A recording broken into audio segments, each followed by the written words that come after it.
Hey guys, I'm back. This is part 2 of why I quit doing readings and just talking about mediumship and psychic industry, how it works. I don't even, there's just so many rabbit holes to go down. So I'm going to try and really pinpoint this one as much as I can. From my experience, I think I just gave you in the end of part 1 a bit of an example about what I would call a psychic attack reading. And why it's really, really, really cruel to do that to someone because, they're just not in the right headspace.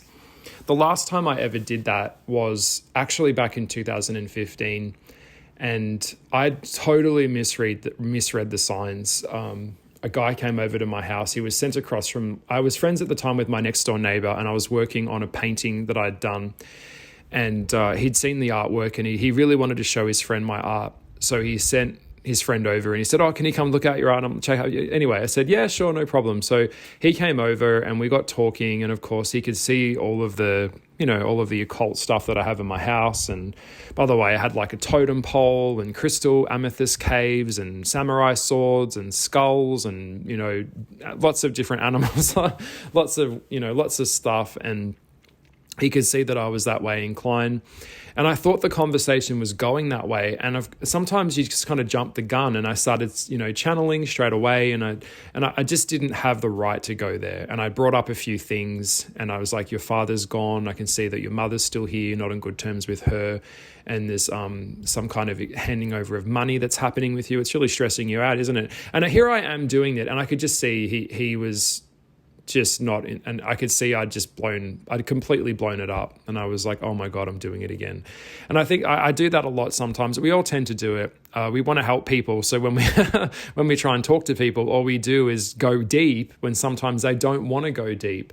So it's kind of like you have to be able to read the room, and sometimes and sometimes it's hard because they do need to hear this, they do need to have a deep chat, but if they're not consenting to that level of chat, then we shouldn't go there. And, you learn the hard way. And I remember he left the house, and I could see I'd freaked him out. And it's generally how these things go. And I felt bad. And my neighbor across the road didn't really want to talk to me because whatever he'd said to him had obviously gotten back to him. And anyway, he came over one day and we were chatting, and he said, you said a few things to my friend, and, it was a consent thing. And I'm like, yeah, I know, but it's hard when you've got a level of ability, but you don't really have anyone to go to. You can't go to a psychotherapist or a doctor and tell them about your psychic abilities. It's not going to happen. They're going to look at you like you should be locked up and you're psychotic, or you have delusions of grandeur and you're insane. Like you have superpowers or something. Like they look at you like you're weird. And so you learn a lot of the time that you just don't go there. You might dip your toe in the water a little bit, but if the water isn't safe, then, don't go there. And I think as well, you have to let people have to get to their own conclusions. So they have their own spiritual evolution, just like we do, and like you do, I do. And we have to let them find their way through their own issues. And sometimes, they come to us because they want us to tell them what to do. Like I said, and it's just not what we do. We should not be telling people what to do.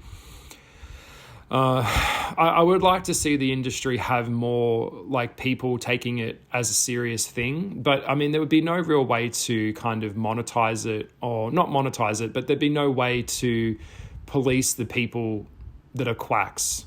The charlatans that, they're good at reading, all right. Yeah, reading body language and body cues and human behavior and psychology cues so that they can trick you and take advantage of a time that you might be really vulnerable and sad and you need help. $200, see you next week. It's in their agenda. A lot of them, it's in their agenda for you to come back, to keep coming back. So I had a rule when I was doing readings that it was one reading every 6 months tops. I'd prefer it to be one reading per person a year. You come and see me once a year. And sometimes what would happen is people would keep messaging me. Also, by the way, this is a boundary thing. After the reading's closed, at the end of the reading, I'd be kind of like, and I was known for going over time when I was doing it. So I was like, oh, look, just if you've got any questions, ask me now. But I'd always say, like in the reading, what do you want? Where are we going with this? Bring questions and be specific, because I could sit here and talk to you all day. What are we really focusing on in this reading? Finance, health, wealth. Do you just want a general reading? What are you here for? But when they came in and it was just like, well, I just want to be entertained, then it's not going to be a reading that's based on a heartfelt connection of helping that person, because I'm not here to entertain you. A lot of the aesthetic of mediumship, or I was just thinking, like, I was in Las Vegas years ago, and there was like lots of it's so Vegas, but there was like I saw like Zoltar, a lot of like those psychic like dolls, like they're in like the dolls inside the case, and it's like the hand moves, and it's like you put in a dollar coin, a quarter or something, and it like prints out this piece of paper on a clip, and you open it and you read it, and it's like telling you your future. I'm not a fortune teller. Whenever I hear someone talk about telling you your fortune, it's just so offensive. I'm not here to tell you your fortune. Your fortune is the vibrational match that you are most in. So what you do now is the vibrational match to that potential timeline in the future. So if you want to say, this is the thing where in New Age, people don't understand this, so it's so crazy that I don't get this. It's like, if you wanted to become a bodybuilder, then that would require you to eat probably a chicken a day or lots of protein and go to the fucking gym and lift heavy weights. There's no magic pill you're gonna take that's just gonna make you a bodybuilder. It's not going to happen. That is a process. It's following a plan and seeing it through. So there is no cheat sheet to that. So if you go home and you turn off all your lights and turn off the internet, and then you stay home and never leave the house, how are you going to become a vibrational match to a potential timeline where you're more active and traveling the world when you are at home doing nothing? You have to be a vibrational match in life to the paradigm that you're wanting to attract. I don't know if people understand that, because when I look at someone who's in such a state of dysfunction in their own life, their relationships are a fucking mess. It's like, can't you see that when your center is off that far, everything that you build your center off is going to be skewed, off angle, off course as well. I was talking about that in my narcissist video, where closeted people that aren't living their authentic truth, it's really cruel to waste someone else's time. You don't want them, you don't love them, but you're still there.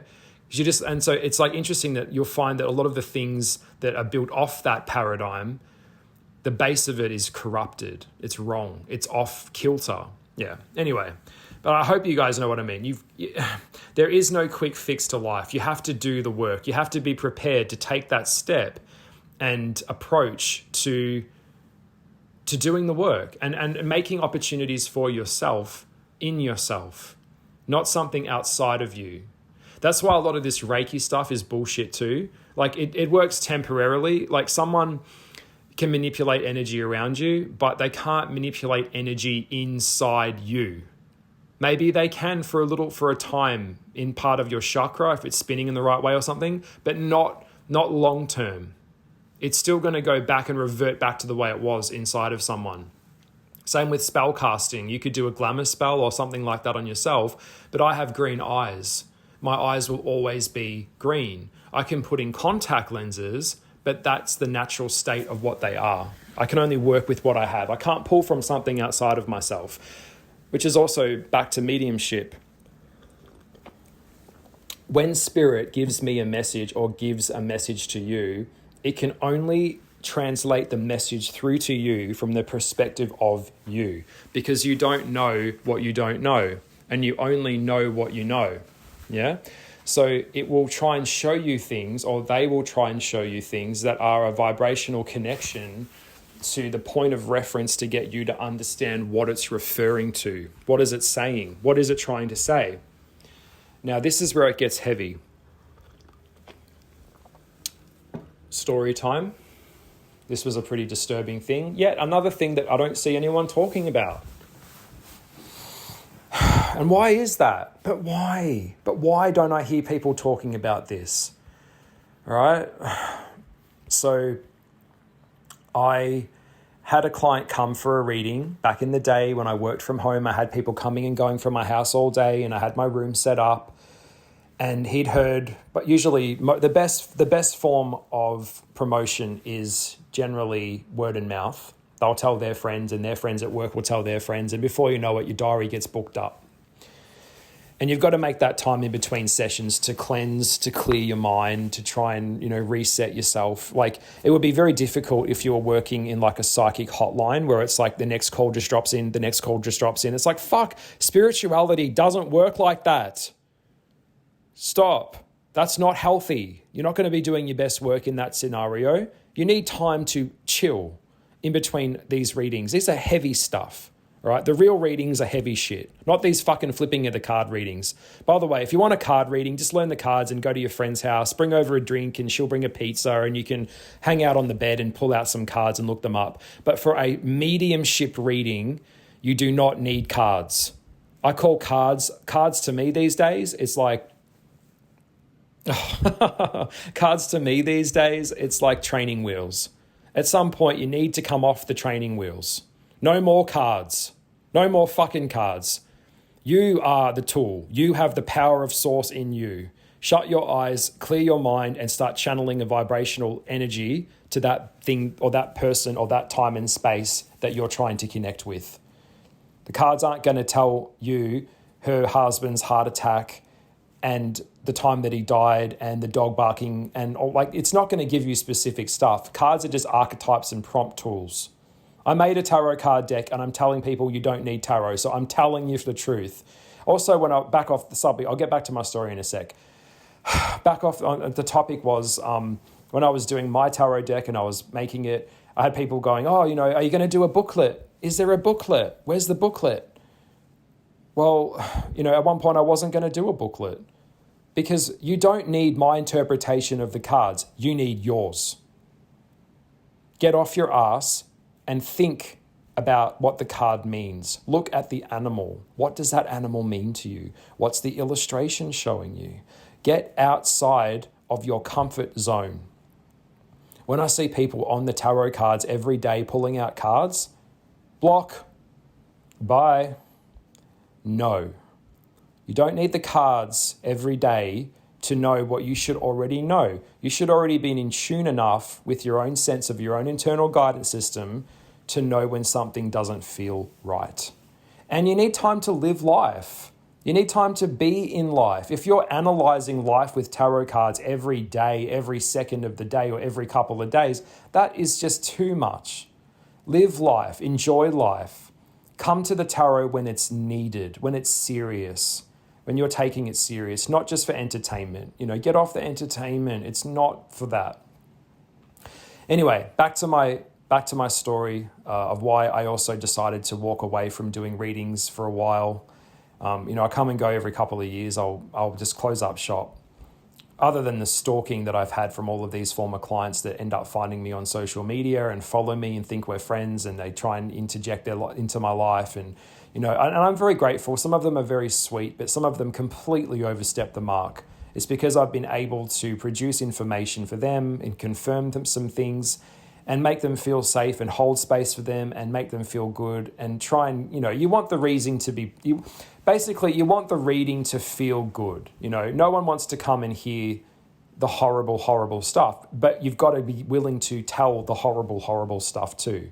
You can't just pretend and say everything's wonderful and fabulous and move in a direction of what feels good. Because 9 times out of 10, the truth doesn't feel good. Reality doesn't feel good.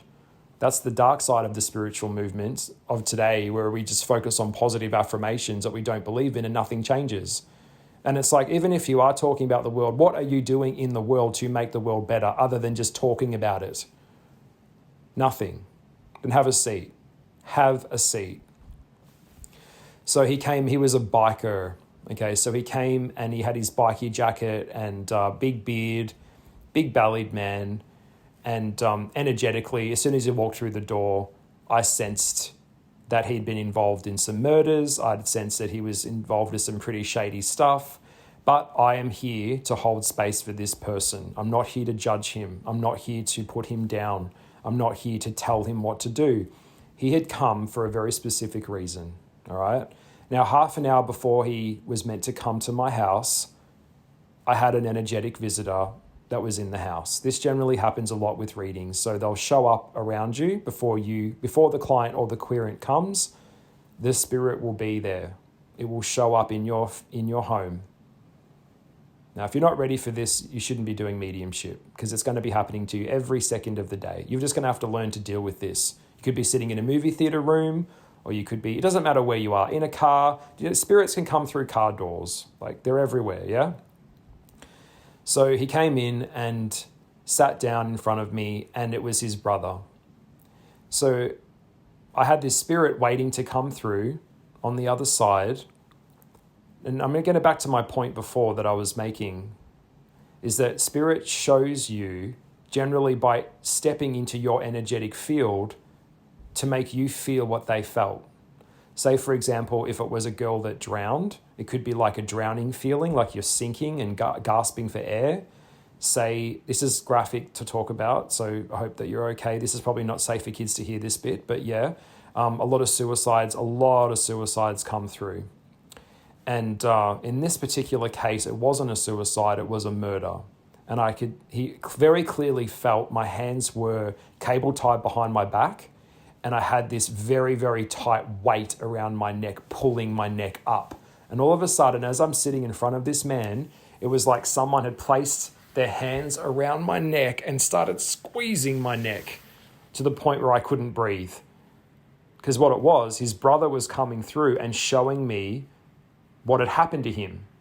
And I could feel my feet off the ground swinging. Goosebumps. Whoa. So I'm sitting in my house, and now I have a spirit that is pretty much strangling me in front of my client. And all of a sudden, my vision started getting all fucked up. I'm like, whoa, back off, get back off me. What the fuck? So he's showing me that he was hung. He's showing me that his hands were tied behind his back. So he couldn't have hung himself if his hands were tied behind his back, really. Not cable tied the way that he was showing me. And all of a sudden, there was very tight feeling around my wrists.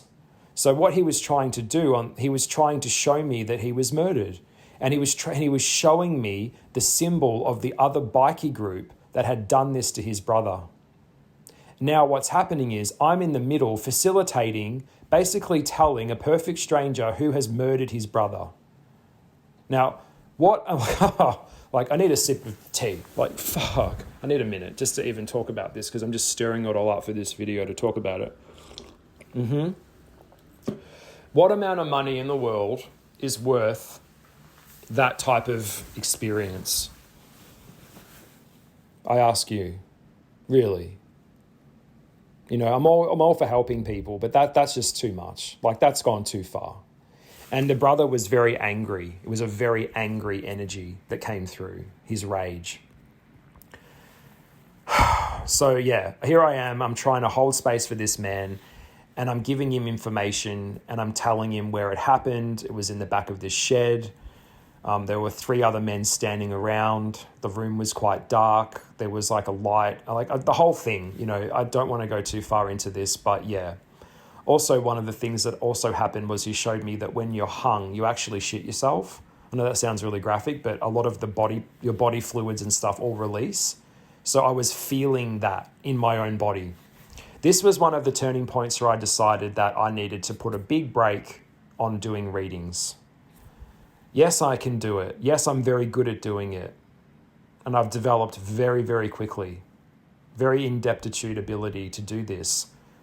But after he left, and it's a couple of $100, he left, he got what he needed, and I'm sitting in the energy of that. I can clear that, I can try and shift my head, but it's just so personal and so intimate and so hardcore.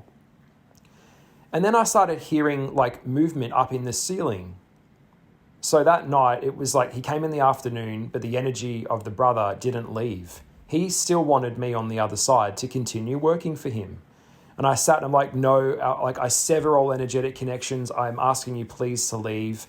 I've done the best that I can for your brother today. But no, the spirit got angry with me. It was running up and down in the roof. So I had footsteps running up and down the hallway in the roof. And this is where the final straw happened for me. After this is one of the last hardcore readings that I did. My dog, her name is Happy, she's a boxer. She would go down to the end of the hallway, right directly at the end of my bedroom at the house I was living in at the time, and just stare at me and start growling. Like, and it wasn't her growl. It was a growl of something else. It was a growl of the spirit that had come through in the session that day was trying to interfere with my dog. Yeah. And I called a few friends and I'm like, what do I do? And I managed to go, I'm not going to go into how I dealt with that, but over time, basically over time, the energetic connection severed. The spirit realized I wasn't going to upend it, whatever it wanted me to do for him. And I went, you know what? I need to take a break from this. Okay? I need to take a break from this. I have been approached, yes, by people that are trying to locate dead bodies. Yes, I've felt people floating face down in water. Things like that. And I have other people and that are also able to do that as well, because I know some other good mediums. You know, the real heavy ones are like people that have been doing it for like 40 plus years. It's an old lady who's half blind, and you go to the front bedroom of her house and come in, darling, no worries, have a cup of tea. All right, we'll have a sit down and have a chat, and then she'll just start the session, and whatever comes out, comes out. Generally, it might be like, what will come through in the reading will generally only be of service to me in the future. So it could be like a glimpse of something that is to come in a potential timeline, but I have to be the one to initiate that. That's why readers can't see everything, and we shouldn't be allowed to either. Because if I could see everything, I would just manipulate my own timeline and I would just win Tats Lotto. I'd go get the right numbers, or I'd put the money on the right horse. But that would be of personal gain. That's not of free will. You'd use a spell for that type of stuff. You don't do mediumship for that type of stuff. That's a different kettle of fish altogether. So yeah, that's a pretty hardcore feeling there. And I just wanted to bring it up there with you because that's one of the reasons why I decided to pull away, because I felt violated, and it is scary and it can be dangerous. And I didn't have the tools at the time to really deal with that whole situation. So it was quite scary. Now, back to the psychics. A lot of them come and go. A lot of them, what they call like a rebirth. So they make up all these crazy names. And I understand they have to keep their name private. Of course they do. But they tend to burn a lot of bridges with each other in the industry. And psychics, just like in the tarot community, they're very bitchy and they're watching each other and, copying each other. There was a psychic TV show. I think it may still be on. I'm not sure. It's on like Danos Direct TV. It's like the infomercial channel late at night where you can call in or you can send a fax in and you'd leave a text message with a photo of yourself and give them your date of birth. And it was called Psychic TV. And they used to, do readings for people over the TV screens. You could call up and you could, hi, my name is John. Just wanted to leave a message, for spirit. Some of those psychics are so terrible at what they would do. They would just say the same thing that they said last week on a loop, on repeat. And it was just shameful to watch. And then there were a couple there that were actually really good and they really did go there and you could tell that they were really there for the right reasons. But yeah, it's like I said, the ones that aren't there for the right reasons really do shit all over the ones that are there doing it for the right reasons. And yeah, it tends to be very much about that way of looking at it. Yeah. I think also, look, I'll give you a good analogy the other day is that people really just when they'd come to the reading, a lot of them would get addicted to readers as well, really addicted to readers. So they'll psychic hop. They'll go from one psychic to the next one, to the next one. And if she didn't say something that she wanted to hear, then, I didn't like her, I'll go to the other one. And we shouldn't do that. We must not do that, mustn't do that. It's not good. It's a lot like, I give you a really good one would be, think of like that black magic ball, the one you shake it and it kind of, it answers yes or no. Think about that, and say you say, am I going to die today? And you shake the magic ball, and then you hold it in your hand and you look down and it says, yes. Oh, I didn't want to hear that. I wanted to hear something else. I don't want to hear that. So I'll shake it again till I get the answer no. And then I'm like, oh, yeah, okay, cool. That's what I wanted to hear. Yeah, we mustn't do that. You know, same thing with tarot cards. When you pull out more tarot cards, because you got these cards that you didn't really like, so you want to pull out some more cards to keep, like, work with what you're given. That is the time when you get that answer on the magic 8 ball of yes, to double down, go deeper into it and unpack that. On what context could that be referring to you dying? Could it be a death of a job? Could it be a death of a vibrational match to a person? Could it be a death? Like, it could be anything. You know, death doesn't mean necessarily death. So don't twist the answer just because you don't like the answer. That's why I quit. That is, in a nutshell, right there, why I decided to quit mediumship and psychic readings. People in general are so stupid, they're not capable of critical thinking in their own life. They want someone to show up and take care of them and tell them what to do. And if you say something to them that doesn't correlate to their liking, then it's your fault if it goes wrong down the track. If you say something to them that doesn't make them feel good, they reject that rather than going into that and finding, hey, that's a trigger. Like, even right now in this video, if I'm saying something that's triggered you, that's great. That means you unpack that. Otherwise, just have a laugh, give me some crap, like, oh, whatever. But you see, you're feeling a sore spot because there's a trigger there. It's like a muscle. When you have like a muscle point that's really sore and you press down on it, it's sore because it's a knot. That's why you need to press harder on it to relieve the tension. Get it? Not just go, oh, it's sore, I don't want to do it. Suck it up and hear the truth. But they don't want the truth. People just want a good big old dose of bullshit. They want to be told that everything's okay and that they don't have to put in any effort to change their life, to make their life better. It's just all going to be wonderful and it's all fabulous and it's fine. And it's something sweet to their ears. And I'm supposed to put sugar in my mouth when I talk. No. Take responsibility for your life. Psychic readings are not there to clean up your mess. You get no empathy and no compassion from me if I tell you something and you don't go into that's a cue prompt to go into that a little bit deeper. I'll give you another story. Story time. A woman came to me once. Long story short of it. Short story. I'll give you the fast forward version. She was in an abusive relationship with her husband. He was an alcoholic. Standard 101. Yep. She's still there. She's got the kids.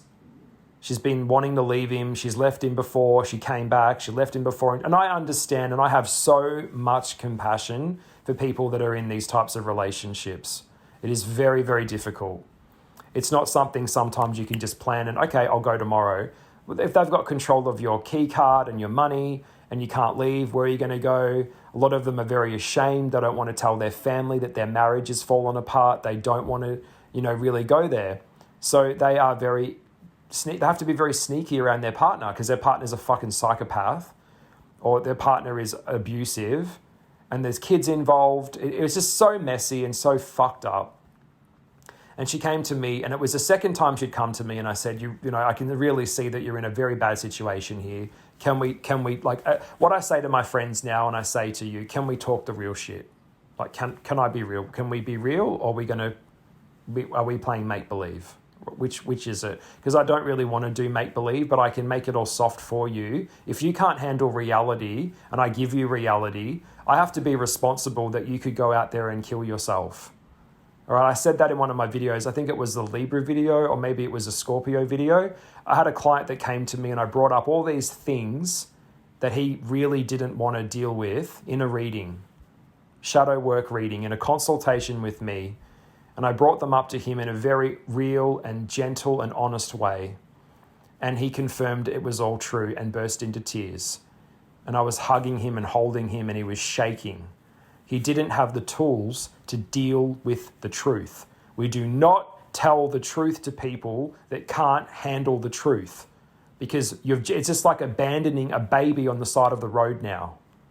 The baby might have somehow put themselves there in this scenario, but who's going to help them get out of that? And it was only a few weeks after that I heard that he killed himself. Did my reading contribute to him killing himself? Absolutely it did. Do I take accountability for that? Absolutely I do. I live with that every day. You've got to be so careful when you're doing a reading. You could say something that they may not really understand, and they take that into their heart, and they go back home and they think about it at night and they can't sleep, and it's really fucked them up. You've got to be so careful when you're doing this work. It is not for amusement. The real ones that are really doing this and out here making moves and doing these readings, sympathy, empathy, love, it's got to come from a place of love. It cannot come from anywhere else other than that. Otherwise, you can cause a lot of damage in someone's life. You really, really, really can. So you've got to ask yourself, like I said at the start of part 1, you have to really ask yourself in the mirror, am I doing this for the best reasons possible? Or am I just doing it because it's my job and I just have to make some money today? And then if they come back next week, I get some more money, and string them along. Don't string people along. Don't lie to people. Don't lie to yourself. Yeah. So back to the story. She came and I said to her, I know a crisis accommodation. I can drive you there myself. I will go to your house with you, pack your things, get your 2 kids, and I'll put you up in this place. Now, this is my generosity to this woman. I offered her at the time, I didn't have much money, but I offered her what I had. And I think it was fuck all. I had like $500 in the bank. At the time, that to me was a lot of money. But in my heart, I knew the answer because I could already sense her soul. She was a victim that enjoyed being a victim. By the way, there's a lot of power in being a victim. As I've come to the left side now, if you're a victim, bye. See ya. You are not the sum of what happened to you. You are the sum of what you choose to be. Get out of that victim shit. I have no time for that either. Back then, I didn't have the strength that I have now. But I sat there and said to her, I will have $500 in the bank. I'm going to go to the ATM machine, get it out for you, because I can see that you genuinely need to leave this relationship. I'm going to give you the $500. I'm going to put it in this envelope. But on that term, I only want to give you the money that I have to help you and your 2 kids get out of this, if you can promise me that you will not go back to him again. Because the last reading that you came here for, you went back to him again, and I said it was dangerous. Look at yourself. And I even got real with her. Look at yourself in the mirror right now. I can see your face looks all fucked up. Anyone who loves you or claims to love you couldn't do this to you. He couldn't do this to you. Anyway, she said, oh, look, would you help me? I'm like, yeah, I will. Of course I will, but you can't go back. Like, I don't want you to take advantage of my kindness. And then for a second, she liked the idea of me giving her $500 cash, because then she could go shopping, or she could go to the pokies, or she could go to the RSL club, she could go play bingo, or she could go get some more alcohol for her husband, or for her, who gives a fuck. She didn't want my help. All she could think about was how she could twist my kindness into a way so she could go shopping with my money. And when I said to her, I'm not going to give you the money if you go back to him. No way. I'm trying to help you. This is serious. You've got kids here. You've got to be sensible. No, didn't like that. No, I didn't like that. Because she didn't like anyone making her take ownership for her own behavior and how her own choices affected her children. This is mediumship stuff. This is readings, guys. This is real stuff. Real life issues like this. They're happening every single day. So me getting taken advantage of right there in that situation was happening. Did I like it? No. Could I feel that she was going to say that? Yep, I knew.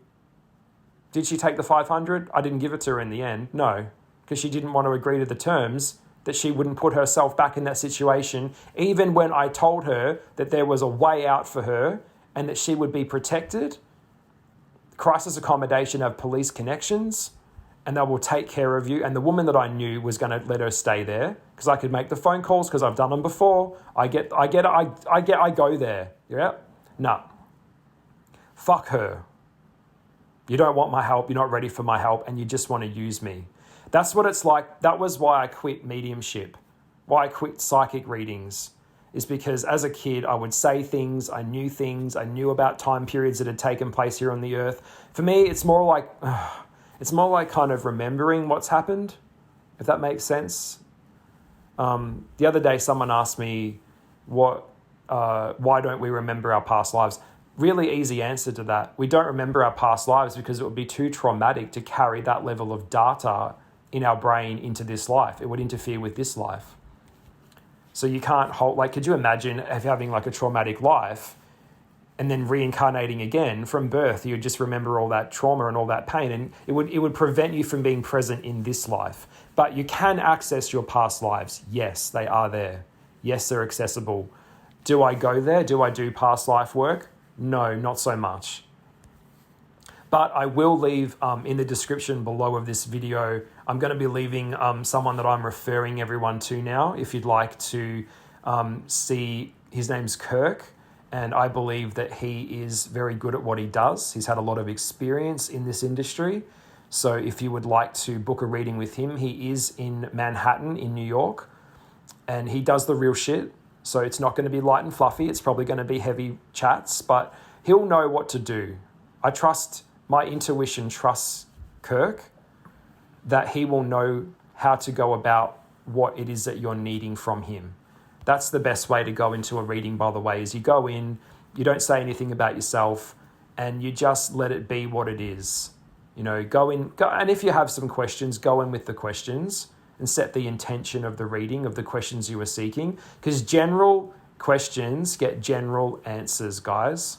That's how it works. Be specific about what you're trying to focus on. But yes, I will leave the details below for Kirk. And I do really speak very highly of him. He does Zoom calls, he does face-to-face, but very, very exceptionally talented man. And I know that he is. I believe that he is. And I wouldn't refer anyone that I don't believe in, but that's my advice there. And he is in America, yes. So back to my videos, back to my chat. I hope that you're enjoying it.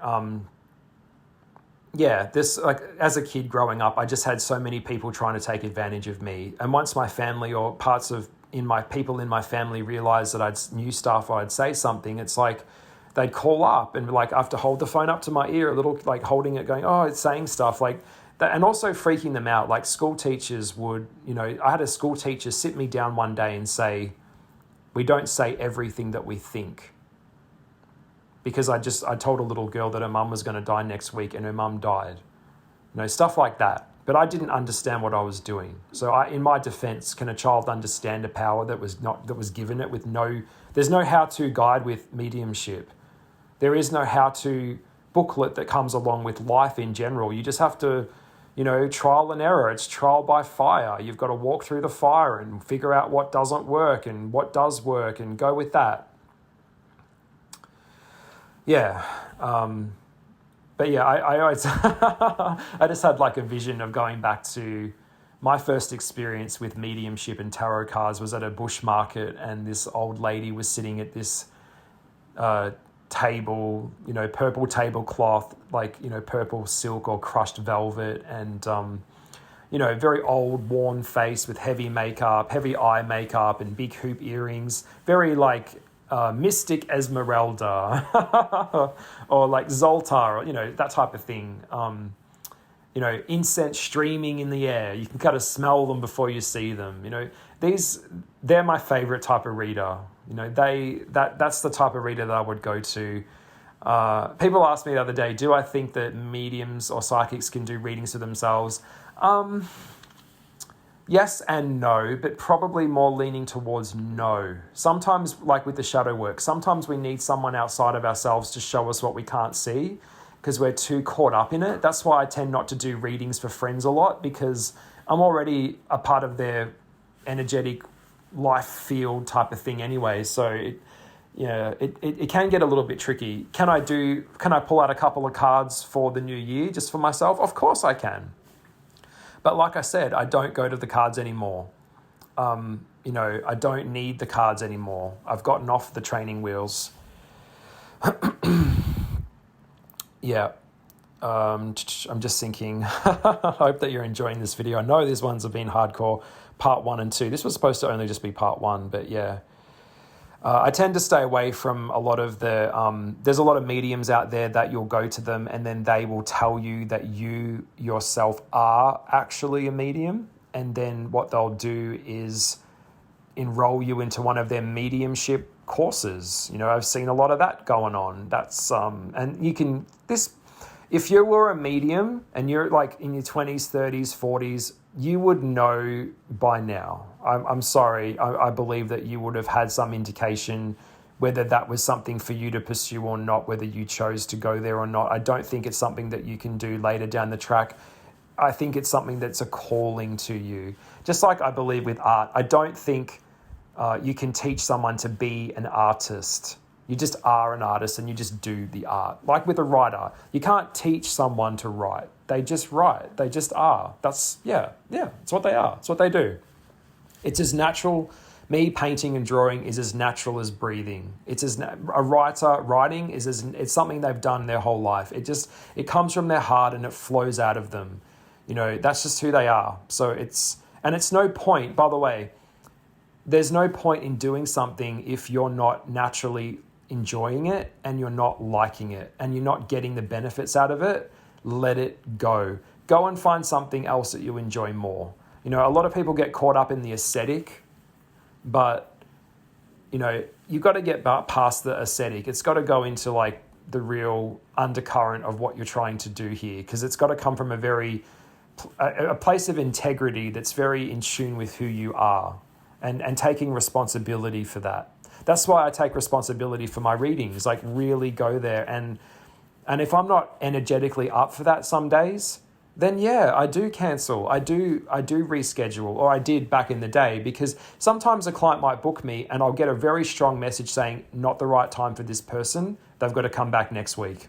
And I'll say, look, I'm sorry. I've just been told you need to come back, come back next month. That's a better time for you. Because what is going to happen if I say something that could influence their life, their timeline, what will happen is I'm going to shift their timeline by default. Say, for example, they've got like ACT test coming up or a driving test or some kind of test, and they ask me, am I going to pass? And I say, yeah.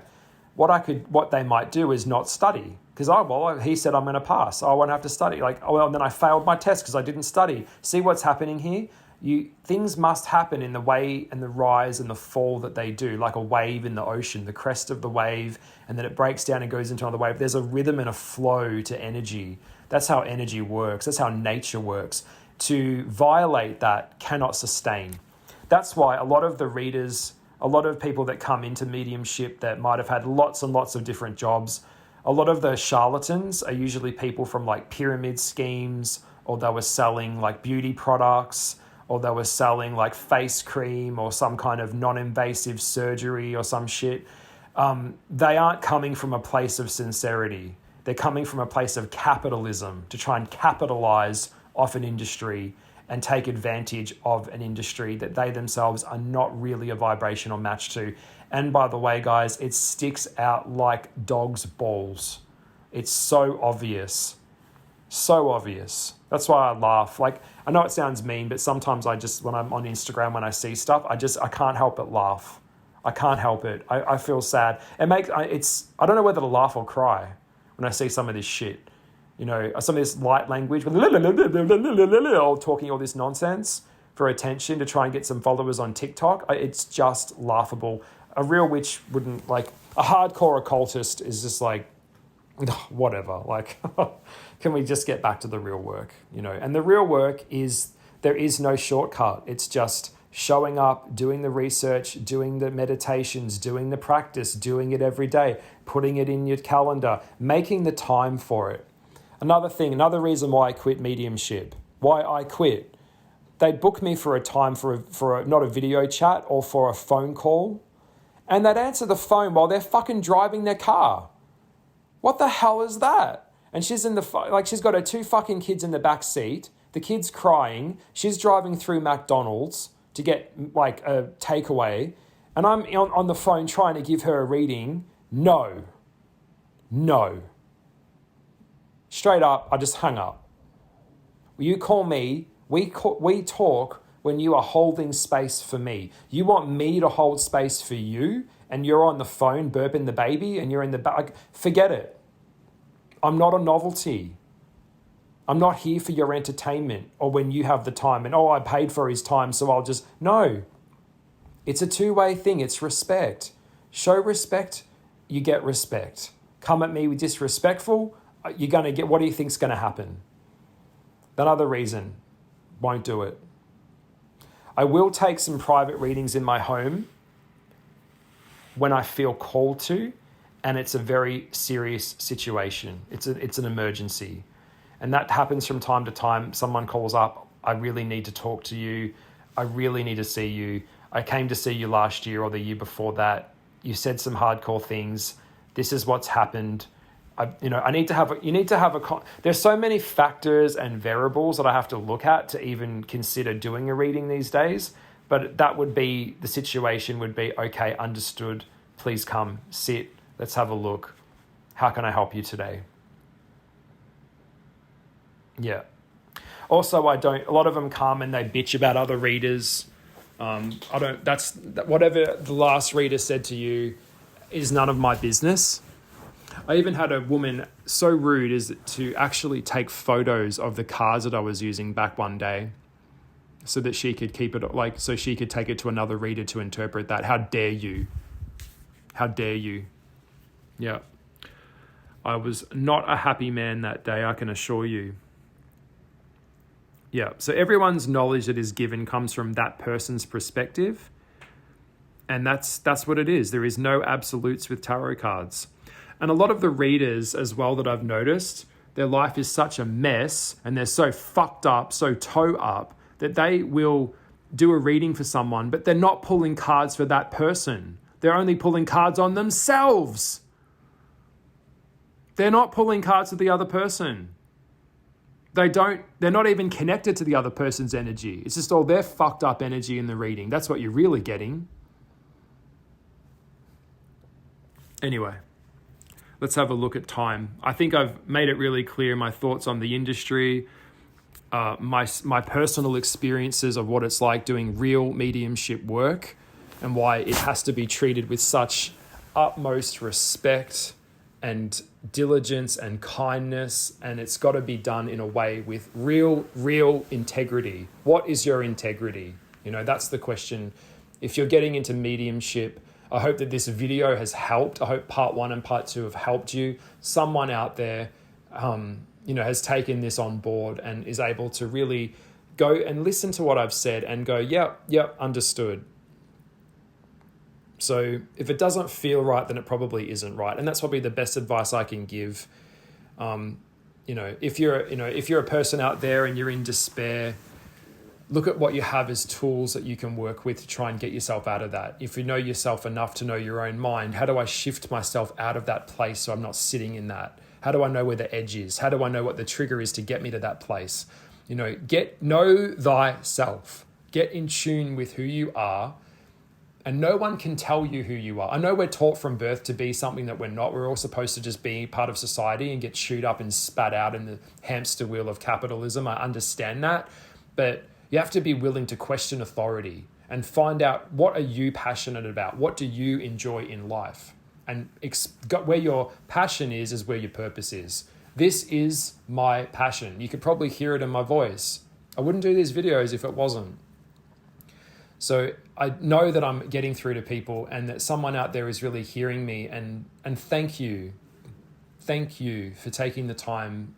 It means a lot to me, and I do appreciate anyone that listens to my channel and all the new people that started following me over the past couple of weeks. I've had a lot of new people. Thank you for holding space for me. I will fight for you if you fight for me. Yeah.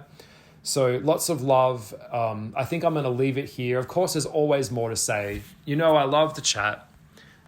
This has been a pretty hardcore part 1 and 2. I will see you in the next video for next week. I did say I was going to do 1 video a week, and I'm upholding that, that part of my oath. Promises made, promises kept. All right. Lots of love. Bye. Bye, guys. Bye.